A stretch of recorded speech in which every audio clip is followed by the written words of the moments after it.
به نام الله بخشنده و مهربان. سببهای زیاد شدن برکت در خانه.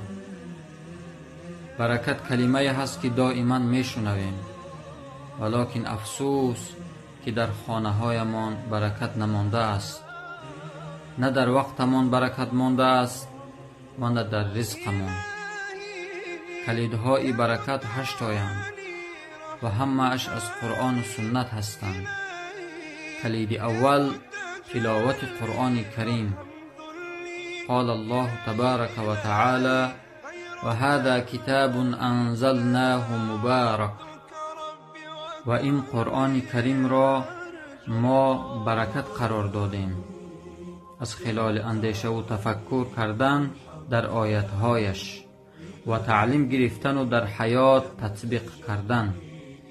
و از برای همین رسول اکرم صلی الله علیه و سلم گفتند در خانه هایی که قرآن تلاوت کرده می شود، ملائکه ها در آنجا استقامت می کنند، شیطان ها آنجا را ترک می کنند و برای اهل آن خانه وسعت می بخشند و خیر و برکت در آن خانه زیاد می شود. کلید دوم بسم الله و ذکر الله زیاد گفتن است. پیامبر اکرم صلی الله علیه و سلم گفتند هر وقتی که انسان به خانه اش داخل می شود و ذکر الله می کند، هنگام داخل شدن و طعام خوردن شیطان به یارانش می گوید امشب برای شما نه جای خواب است و نه خوراک. کلید سوم صدقه دادن است. یکی از سببهای برکت در خانه صدقه دادن است، خصوصا صدقه پنهانی کردن. رسول اکرم صلی الله علیه و سلم فرمودند بی شک و شبهه صدقه پنهانی غضب الله را خاموش می سازد. کلید چهارم صله رحم است. پیامبر اکرم صلی الله علیه و سلم خبر دادند که صله رحم و خلق خوب و همسایه خوب و نیک بودن رزق را زیاد و عمر را دراز می سازد. کلید پنجم صبح بر وقت از پی رزق و روزی برآمدن. در حدیث شریف آمده است بورک فی امتی فی بکورها.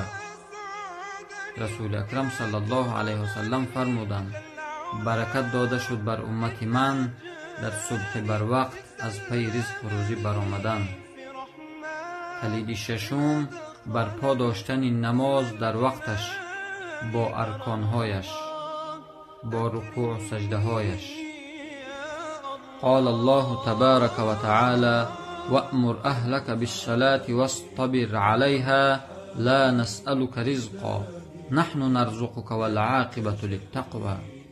الله جل جلاله می فرماید اهل و عیالت را به نماز دعوت کن و در این کار صبر را پیشه کن. ما از تو رزق و روزی نمی پرسیم، ما تو را رزق می دهیم و عاقبت نیکویی آخرت از برای شخصانی هست که از الله می ترسند. کلید هفتم توکل بر الله کردن، حق توکل کردن. قال رسول الله صلی الله علیه و سلم فی حدیث الشریف لو توکلتم علی الله حق توکله لرزقكم كما يرزق الطير تغدو خماسا و تروح بطانا.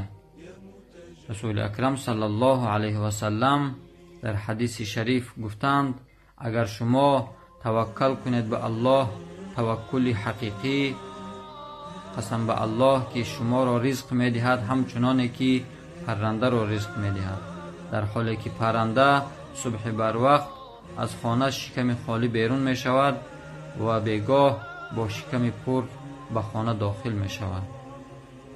کلید هشتم همیشه پی در پی استغفار کردن.